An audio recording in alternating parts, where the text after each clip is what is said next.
Affaire Omar Rada, une trace ADN relance l'enquête. Le procureur de Nice a annoncé jeudi qu'un soupçon de concordance entre cette trace et une empreinte génétique du fichier national avait été relevé dans l'affaire du meurtre de Ghislaine Marchal, en 1991. On va peut-être enfin connaître la vérité. L'avocate d'Omar Rada, Sophie Noachowicz, s'est félicitée jeudi de la possible identification d'une trace ADN sur des scellés de l'affaire de son client. Le jardinier marocain avait été condamné en 1994 pour le meurtre de sa riche patronne, Ghislaine Marchal. L'ADN a matché. C'est une bonne nouvelle.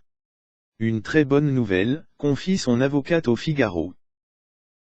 Il y a un soupçon d'identité entre une des traces retrouvées et un enregistrement au fichier national automatisé des empreintes génétiques, FNAEG, qui répertorie tous les auteurs de crimes et délits en France, a déclaré jeudi le procureur de Nice, Jean-Michel Prêtre.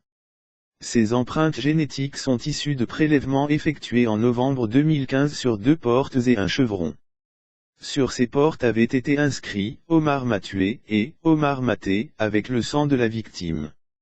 De premières analyses le 10 octobre avaient permis de déterminer que ces traces ne correspondaient pas au profil génétique d'Omar Rada.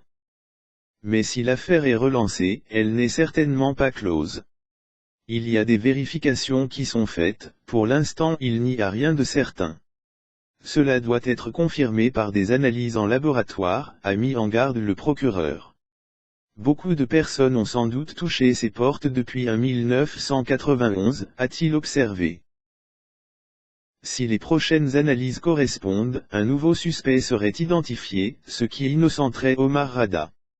On attend la seconde vérification avec impatience. Depuis 2008 que je défends Monsieur Rada, j'ai toujours été convaincu de son innocence, a affirmé l'avocate. On va avoir un nom.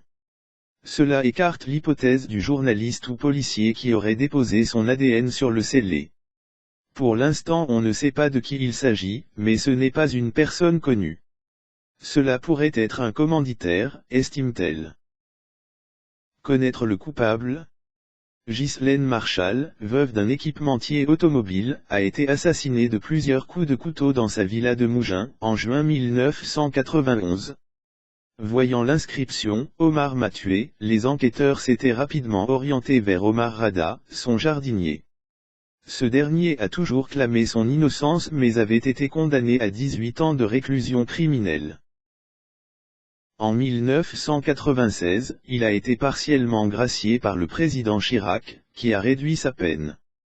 2 ans plus tard, il a bénéficié d'une libération conditionnelle après un comportement irréprochable derrière les barreaux.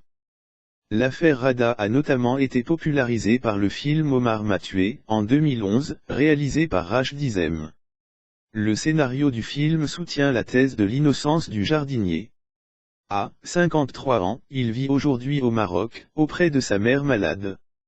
Reconnu handicapé à 90%, il n'a jamais pu retravailler, souffre d'une lourde dépression et ne supporte pas d'avoir été condamné. La nouvelle lui a évidemment été rapportée par son avocate. Je l'ai appelé et il est très heureux. Mais maintenant, il veut connaître le coupable.